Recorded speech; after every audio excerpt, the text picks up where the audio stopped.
सीधा लिए चलते हैं पूर्व मुख्यमंत्री भूपेंद्र सिंह हुड्डा की पीसी में जो भारत जोड़ो यात्रा को लेकर क्या कुछ कह रहे हैं, सुनिए। हमारे हरियाणा से वो वॉक करेंगे, उनके साथ और भी कई जनरल होंगे।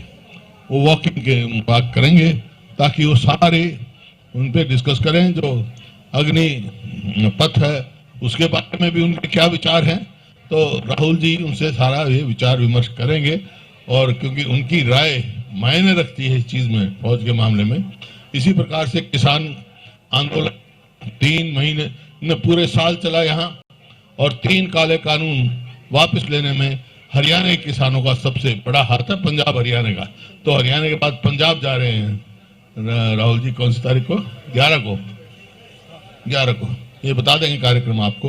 तो ये कार्यक्रम है, आपसे ये है कि जो कल राहुल जी ने अपने भाषण में भी लिखा था, आपका कुछ नहीं है, आप सब ठीक लिखते हो, आगे कटती है तो वो तो भाई हम क्या करें। तो ये आपका बहुत बहुत धन्यवाद। इन्हीं शब्दों के साथ तो अपने कांग्रेस अध्यक्ष जी कहता हूँ 2 शब्द में भी कहेंगे। देवान जी।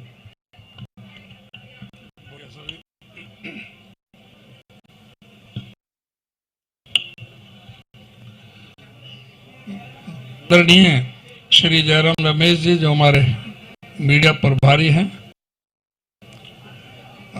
चेयरमैन, आदरणीय नेता प्रतिपक्ष चौधरी भूपेंद्र सिंह हुड्डा जी, हरियाणा प्रदेश के हमारे प्रभारी आदरणीय श्री शक्ति सिंह गोहिल जी, हमारी इस भारत जोड़ो यात्रा के संयोजक रावदान सिंह जी, पंडित कुलदीप शर्मा जी, बहन गीता बुक्कल जी, हमारे पंडित अनिल भारद्वाज जो मीडिया देख रहे हैं, हमारे XMLA दिल्ली से श्री विनीत पूनिया जी, और अन्य साथीगण और मेरे सभी प्रेस के साथियों। अभी हुड्डा साहब ने सारा आपके समक्ष रखा है। हरियाणा प्रदेश वो वीरों की भूमि है जहां फौज में हर 10वां जो सैनिक है वो हरियाणा से है। 2% हरियाणा की आबादी है हिंदुस्तान के अंदर, लेकिन फौज में हिस्सा 10% का है। हमारे तीनों सेनाओं के general, lieutenant general, major general, सभी जो बहुत सारे अधिकारी हमारे इस प्रदेश से हुए हैं, और ऐसा कोई जिला नहीं है जिसकी अपनी कोई विशेषता ना रही हो। और जो रिस्पॉन्स आदरणीय श्री राहुल गांधी जी की इस भारत जोड़ो यात्रा को जो पूरे प्रदेश भर से सभी जाति, वर्ग, धर्म और संप्रदाय के लोगों ने, सभी कैटेगरी के लोगों ने जो भारी स्वागत किया, उनको जन समर्थन दिया, उनकी भारत जोड़ो यात्रा का समर्थन किया, वो अपने आप में एक अभूतपूर्व है।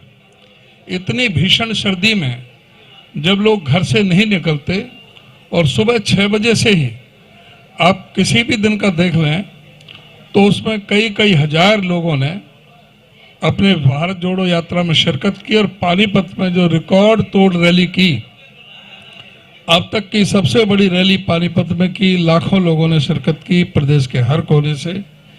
तो आपके माध्यम से मैं सारी प्रदेश की जनता को भी बहुत धन्यवाद करना चाहूँगा कि उनका इतना भारी जो जन सैलाब निकला। और जैसे कहा हुड्डा साहब ने, ये वास्तव में जन आंदोलन बन चुका है, और ये आने वाला समय कांग्रेस का है। और कांग्रेस पार्टी ने, आदरणीय श्री राहुल गांधी जी ने जिन मुद्दों को लेकर के जो ये यात्रा निकाली है, चाहे आपस में हमारे प्रेम प्यार, भाईचारे, सद्भावना, सर्वधर्म समभाव के लिए, साथ ही महंगाई और बेरोजगारी के लिए, और जो मुद्दे उन्होंने उठाए, चाहे वो नोटबंदी को लेकर के हैं, चाहे GST को लेकर के हैं, चाहे राफेल को लेकर के हैं, चाहे चाइना को लेकर के हैं, हर मुद्दे को, कोविड को लेकर के हैं, सारे जो उन्होंने कहा वही सत्य साबित हुआ। और कोई जवाब नहीं बनता। जिस तरह से भाजपा के जो ट्रोल मीडिया ने जिस तरह से उनके छवि को बिगाड़ने का प्रयास किया, आज पूरी तरह से वो बेनकाब हो चुके हैं। आज हर व्यक्ति ये चाहता है कि कांग्रेस पार्टी जो सबको साथ लेकर के चलती है, सबके सुख समृद्धि की कामना करती है, आज भारतवर्ष में अगर है तो विचारधारा वो कांग्रेस पार्टी की है। भाजपा की तो विचारधारा ही ये अंग्रेजों के पिट्ठू रहे हैं, वही डिवाइड एंड रूल की इनकी पॉलिसी है, वही गरीबों को दबाने की इनकी नीति है कि गरीबों को जो दबाओ और राज करो। उस चीज का इस भारत जोड़ो यात्रा ने, हमारे नेता आदरणीय श्री राहुल गांधी जी ने पर्दाफाश कर दिया है। आज पूरे देश में एक बहुत ही एक लहर चल पड़ी है, बदलाव की, परिवर्तन की लहर है, और निश्चित तौर से 2024 में कांग्रेस पार्टी सत्ता में होगी और राहुल जी प्रधानमंत्री बनेंगे, ऐसा हमारा विश्वास है। आप सभी का धन्यवाद, और जो जिससे प्रश्न पूछना चाहता है वो उनसे प्रश्न पूछे। शुक्रिया। मैं आपको बता दूं कि पिछले 113 दिनों में हम 4 बीजेपी शासित राज्यों से गुजरे हैं, और हर एक राज्य में 4 राज्य हैं। पहले कर्नाटका, उसके बाद महाराष्ट्र, उसके बाद मध्य प्रदेश, उसके बाद महाराष्ट्र, और उसके बाद हरियाणा। और इन 4 राज्यों में जो रैलियां हुई हैं, हाँ उत्तर प्रदेश को भी अगर आप जोड़ें, पर वहाँ हमने रैली नहीं की, वहाँ सिर्फ भारत जोड़ो यात्रा निकला बागपत और शामली से। इन 4 राज्यों में रैली का आयोजन किया गया, और अगर मैं देखूं पिछले 113 दिनों की रैली का रिकॉर्ड, इन 4 राज्यों में जो रैलियां हुई हैं उसका कोई मुकाबला नहीं। पहले बेल्लारी में हुआ था कर्नाटक में, उसके बाद उज्जैन में हुआ मध्य प्रदेश में, शेगांव में हुआ महाराष्ट्र में, और अब पानीपत में हुआ है हरियाणा में। और एक से एक बढ़कर ये रैली हुई है। तो ये बात हमारे संगठन को श्रेय लेना चाहिए कि हम सत्ता में नहीं हैं, उसके बावजूद ये रैलियां इतनी भारी संख्या में इस मौसम में लोग आए हैं। ये साफ दर्शाता है कि भारत जोड़ो यात्रा का संदेशा जनता तक पहुंचा है, और लोग परिवर्तन और बदलाव के मन में हैं। दूसरी बात मैं हुड्डा जी को कहना चाहता हूं। हुड्डा जी ने अभी महाभारत का जिक्र किया और इन्होंने 2 गांव का जिक्र किया जो महाभारत में है, एक सोनेपत और पानीपत। 5 पथों पर ये युद्ध लड़ाया गया था। मैं वही कहता हूं, 2 आज हरियाणा में है, 3, एक दिलपत भी, हाँ दिलपत है, और उसके साथ बागपत है और इंद्रपत है। तो ये 5 पथ हैं जो आपने गिनाया था, दिलपत भी है। तो अगर आप को सवाल पूछना है रैली के बारे में, भारत जोड़ो यात्रा के बारे में, कल के कार्यक्रम के बारे में आप पूछिएगा प्लीज। और दुनिया भर की राजनीति के बारे में मत पूछेगा, ये भारत जोड़ो यात्रा।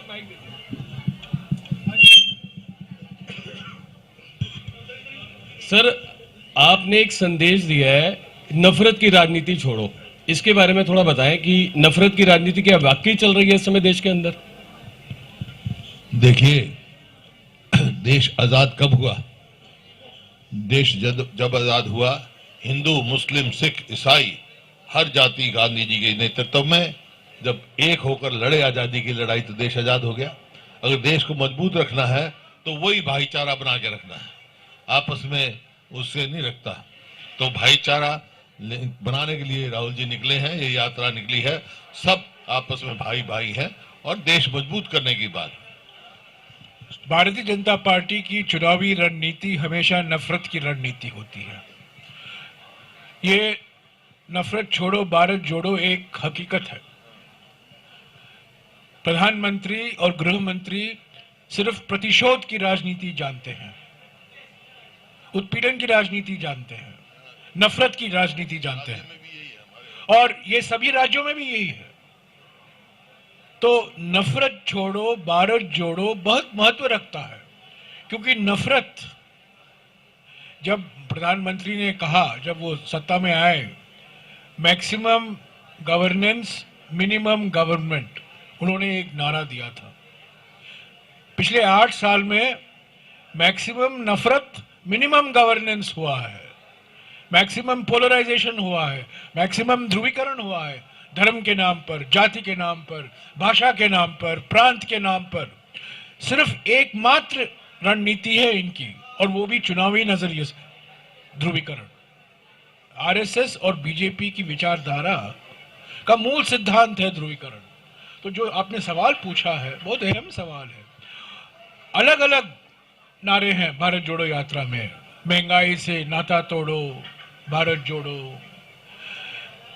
बेरोजगारी से नाता छोड़ो भारत जोड़ो, अलग अलग नारे हैं। पर सबसे महत्वपूर्ण नारा जो बार बार राहुल जी अपने भाषणों में कहते रहे हैं कि नफरत छोड़ो भारत जोड़ो। क्योंकि अगर आप नफरत नहीं छोड़ोगे, समाज में तनाव बढ़ेगा, और न केवल समाज में तनाव बढ़ेगा पर हमारे अर्थव्यवस्था पर भी उसका नकारात्मक असर होगा। और आप देख रहे हैं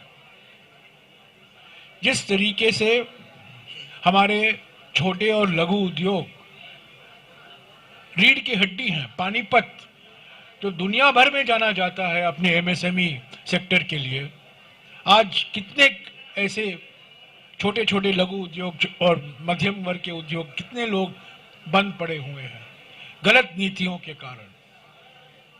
तो यही भारत जोड़ो यात्रा में 3 मकसद थे।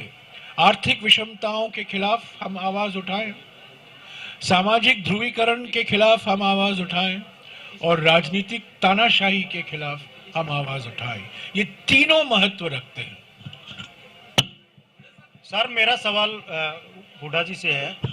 आप कांग्रेस का मुख्य चेहरा माने जाते हैं, सबसे बड़ा चेहरा हरियाणा में माने जाते हैं। जैसा कि नाम दिया गया है भारत जोड़ो यात्रा, क्या जिस प्रकार से सवाल उठाए जाते हैं कि कांग्रेस में खुद फूट है हरियाणा में, क्या कांग्रेस भी जुड़ने का काम करेगी? कांग्रेस में कोई फूट नहीं है, कांग्रेस एक है। कांग्रेस एक है सर। वो आप लोग दिखती है फूट नहीं है।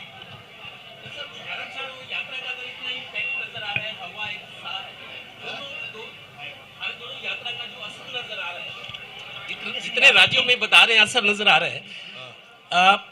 2014 और 2019 में कई बड़े नेता, छोटे नेता कांग्रेस छोड़ गए थे। अब आपको लगता है वो उतावले होंगे कांग्रेस ज्वाइन करने के लिए? कांग्रेस एक समुद्र है, आते जाते रहते हैं। फिर भी कुछ लोग कोशिश कर रहे होंगे। कल 17 नेता जम्मू और कश्मीर के कांग्रेस में वापस आए। 2 महीने के लिए वो छुट्टी पर गए थे डेमोक्रेटिक आजाद पार्टी की। वो छुट्टी का समय खत्म हुआ, वो 17 नेता, 1 नहीं 2 नहीं 3 नहीं 17, एक डिप्टी सीएम रह चुके हैं, एक पीसीसी अध्यक्ष रह चुके हैं, सब वापस आए। और ये देखिए, ये हर एक राज्य में आपको दिखाई देगा। सर यहाँ पर कितने ही जो बीजेपी के भी मेरे कितने एमएलओ ने ज्वाइन किया है, पीछे बहुत लोगों ने ज्वाइन किया है कांग्रेस को, कांग्रेस की तरफ सब आ रहे हैं। सर हाँ सिद्धार्थ, एक minute. Sir, my question is to mister Ramesh. Mike ले दो। माइक ले लो। Sir my question. माइक वो पूछ रहा है, उधर दो, उनको दो। करेगी क्या कांग्रेस? आपने कहा कि सर 17 नेता कल वापस आए हैं, 2 महीने की छुट्टी पर गए थे। उन नेताओं के नेता भी वापस आएंगे क्या? क्या उस तरफ प्रयास आप लोगों का है क्या? अगर वो दिल की आज़ादी चाहते हैं, मन की आज़ादी चाहते हैं, तो वो जरूर वापस आएंगे।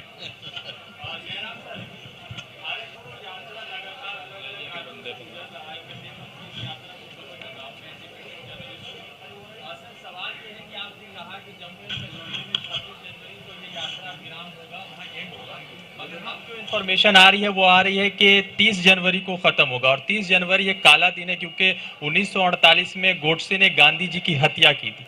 तो आप 26 जनवरी की जगह 30 जनवरी से क्या मैसेज के साथ इस यात्रा का जम्मू कश्मीर में विराम करेंगे? मैंने कहा 30 जनवरी के पहले हम श्रीनगर पहुंचेंगे।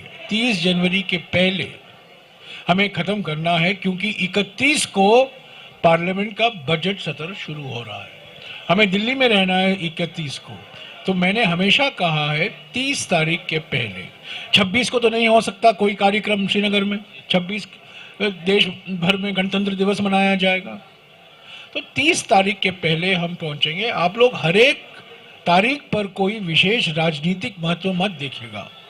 जहां 30 तारीख के पहले हम श्रीनगर पहुंचेंगे, और श्रीनगर में जो कार्यक्रम हमें करना है हम करेंगे। जयराम जी आपसे सवाल है। आप लोग लगातार हर रोज 25-30 किलोमीटर चल रहे हैं, इसमें फिजिकल वर्क तो आप लोगों का दिख रहा है, और जब भारत जोड़ने की आप बात करें तो वो जैसे लाइफ कोच या आध्यात्मिक गुरु जैसे बात करते हैं, वैसे आप लोगों की बात दिख रही है। इसमें पॉलिटिकल नुक्ता कहाँ है? यानी कि अगर आप भारत को जोड़ेंगे भी, नफरत को दूर भी करेंगे, तो उसका पॉलिटिकल प्लान क्या है आप लोगों को? कैसे आप उसको दूर करेंगे, या सिर्फ एक आध्यात्मिक गुरु जैसे ज्ञान देता वैसे ही ज्ञान देके ये हो जाएगा? 26 जनवरी से लेकर 26 मार्च तक कांग्रेस संगठन की ओर से हाथ जोड़ो अभियान की घोषणा की है। हाथ से हाथ जोड़ो अभियान हर ब्लॉक में निकाला जाएगा। ब्लॉक, ये त्रिस्तरीय अभियान है। ये ब्लॉक के स्तर पर है, जिले के स्तर पर है और राज्य के स्तर पर है। हर एक बूथ में, हर एक घर को भारत जोड़ो यात्रा का जो संदेशा है, मोदी सरकार की जो विफलताएं हैं, उसकी जानकारी हमारी कार्यकर्ता ले जाएंगे। तो ये आध्यात्मिक भारत जोड़ो यात्रा नहीं है, पर ये चुनावी राजनीति से इसका कोई लेना देना नहीं है। ये भारत जोड़ो यात्रा पहले से हम कहकर आ रहे हैं, विचारधाराओं का टक्कर है। विचारधारा को मजबूत करने के लिए हमारी क्या विचारधारा है, और खास तौर से इन 3 मुद्दों पर, आर्थिक विषमता, सामाजिक ध्रुवीकरण और राजनीतिक तानाशाही, उसी को लेकर हम बार बार राहुल जी बोल रहे हैं रैली में, अपने नुक्कड़ सभाओं में। तो चुनाव से कोई लेना देना नहीं है, पर हम जानते हैं हम राजनीतिक पार्टी हैं, हमें चुनाव लड़ना है। 9 राज्य में चुनाव आएंगे 2023 में। 2024